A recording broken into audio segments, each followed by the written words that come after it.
It's that time of year again when we put away our good summer bikes and we swap over to our winter training bikes. Now for me personally, that's left me with a little bit of a dilemma because I normally ride my Specialized Allez over the winter, and back in February I was having a few problems with it that kind of led me to believe that it had reached the end of its life. But luckily my friend Graham has serviced it and basically brought it back to life. So let me just talk you through this bike now that I'm able to ride it. As I say, it's my Specialized Allez. I bought it back in 2014 from a bike shop in Boston, Massachusetts called Landry's. I was working out there for 2 months and I just couldn't be without a bike for that long. So I went down there and bought a reasonably cheap entry-level bike, and this was it. It's a 54cm alloy frame and consequently it's going to be reasonably heavy. But as winter bikes go, that's not really a bad thing because it's going to make it just that little bit harder to ride. That's going to give you quite a good workout. So when you swap back over to your lighter summer bikes, they'll be that much easier to ride. Graham's had to completely replace the drivetrain, and on the front here he's replaced it with a compact chain set. So on the outer ring it's a 50-tooth chain ring and the inner chain ring is a 34. He's put a new chain on it, he's put a new Shimano Altus rear derailleur on and a new set of cogs on the back, which are 11/28, which is going to give me a nice wide gear ratio, particularly for when I'm climbing up hills. Now when you replace the chain on a bike, depending on the wear of the chain, you usually do have to change the cogs as well, and like I say, that's exactly what Graham's done here. The wheels are hand built. I bought them about 5 years ago, but I haven't really ridden them much. They're based on the Mavic A119 rims with Shimano Dior hubs. That sounds awfully chic, like Christian Dior, but I think they're pretty robust hubs. They're also quite strong because on the rear there's 36 spokes, and that's going to be pretty robust and strong enough to withstand anything that the British roads and the British winter can throw at it, with all the wet and windy conditions and all the mud and all the rubbish that's going to be on the roads. Normally the Allez comes as standard with an alloy fork, but when I was doing a little bit of maintenance on this earlier on, I noticed that there was a crack in the supplied forks, and Graham has very kindly upgraded it with a set of carbon forks that he had laying around his workshop. So hopefully that's going to make the riding just a little bit smoother. So you may be wondering, why on earth would you need a winter training bike at all? Well, okay, I can understand that if you were lucky enough to live in one of these places where it's reasonably warm and reasonably dry all year round. But unfortunately here in the UK, typically over the winter it's going to be very wet and very windy. And consequently there's going to be lots of water and mud and road grime and even salt on the roads that's going to be thrown up and landing on your frame. And the last thing you want is for all of that to go over your nice, expensive bike.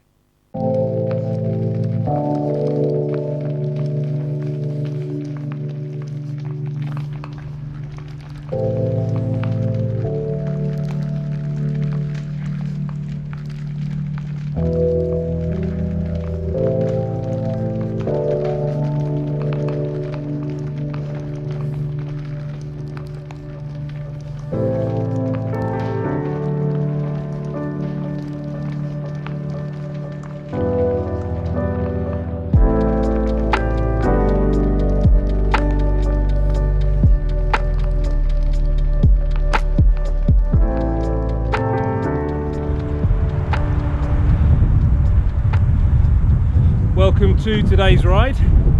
It's Wednesday and this is my third ride of the week, although it's only my first actually on the road. Monday and Tuesday I did a couple of Zwift sessions and that was absolutely fantastic. I'm out today trying the winter bike. It's the first ride I've done on it since it's been serviced, and it feels pretty good. I can already feel though that it is quite a bit heavier than the bikes I've been riding over the summer, but that's okay. I can also feel that the gearing's slightly different. It's not quite as light, but again, that's all fine.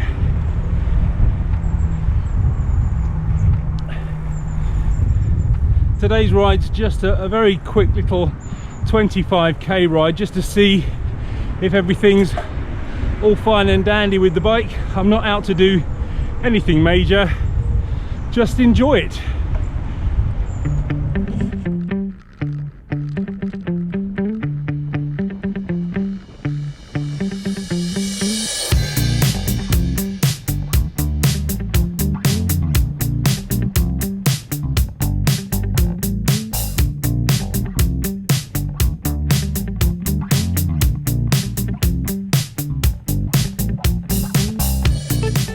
As you can see, today it's nice and sunny. It's one of these cool but windy autumnal days. It's about 14 degrees Celsius, and I'm dressed in a pair of regular shorts but with leg warmers on. I've got two jerseys on, so I've got a short sleeve one on and a long sleeve one on over the top, and long fingered gloves. And I'm just about nice and warm today in this. I'm not feeling cold, so I've obviously dressed appropriately.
Even though this bike is old, heavy and a bit clunky, I've forgotten how nice it is to ride.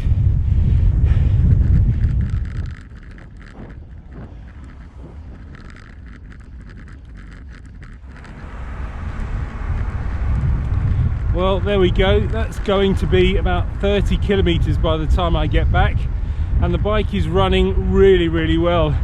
Even before I was having the problems, there were little squeaks and things, but that's all gone. It's running completely silent. It's almost like a new bike. Graham's done absolute wonders with it. A couple of days ago, I had a rather interesting email from Tim over at Inspired Italy, inviting me to join him on a Zoom call. I figured it must be fairly important because he's asked me to record it. So let's go over and hear what Tim has to say. Morning, Leonard. Morning, Tim. How's it going? Great, mate. Thank you very much indeed. You're looking, you're smiling still. Oh, yeah, well, I don't know. Must have got out of the right side of the bed this morning. Good stuff. Look, well, I'll cut straight to the point. Do you want to come back to Italy? Yeah, that sounds absolutely. Next week, blimey. Okay. What's happening? Well, after we put the videos out, we got a huge number, a significant number of inquiries from subscribers and watchers of the videos. And at the same time, we are looking for new holidays to put together, for new cycling holidays to put together for the next year. And I think you might have seen the little video I did about Emilia-Romagna. Yeah. As a result of that, we've made some contacts up there. So I've been invited up there to go and watch the Giro.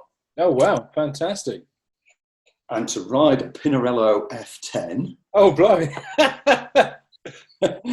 And no power, okay? This is right, I see. analog muscle bike. And they've given me a few places, basically. So Matteo, who you met, he's coming along. And I was struggling to think of anybody else who might like to take that extra space. But obviously you floated to the top of the list. So, yeah, I'm the man. Yeah, exactly right. So that's the 13th to the 18th of October. Okay. I haven't exactly got the schedule as yet, but we get finish line tickets for the Giro. I think there are 3 stages, so I don't know whether that's 3 events. We're stopping in a Specialized Pinarello bike hotel. You can fly into Bologna. I've looked at that from Gatwick, which is just up the road. I'll pick you up. Spend 5 nights, 4 days, and you know what my idea is, and you and I talked about this while we were in Tuscany, is that to see if we can put some experience together for next year and beyond, involving you, that are really targeted, if you like, or created specifically for your audience and people like that. Brilliant. So fantastic. So this hotel is going to have the accommodation, the food, and the bikes, and the location. So I know you said Emilia Romagna and Bologna, but whereabouts exactly is it? If you were to put your finger in the middle of Italy, yeah, and move to the right-hand side, you're about there. So the place that people would know more than others is Rimini. Okay, on the coast. Yeah. There. Okay. We are literally on the Adriatic coast, just above Rimini. And I'm sure you will have seen, and many of the guys will have seen the UCI World Championships coming out of Imola a couple of weekends ago. So we are within 30 minutes, 40 minutes of that terrain. Okay, by car or by bike? By car. Okay. Actually, I mean, there are many rides up there. This is Pantani country. This is where okay. So is it going to be mountainous or flat or what's the terrain? Yeah, well, that's a very good question, because to the north, you're sort of heading towards Venice, and that's the Po Delta. So obviously very, very flat.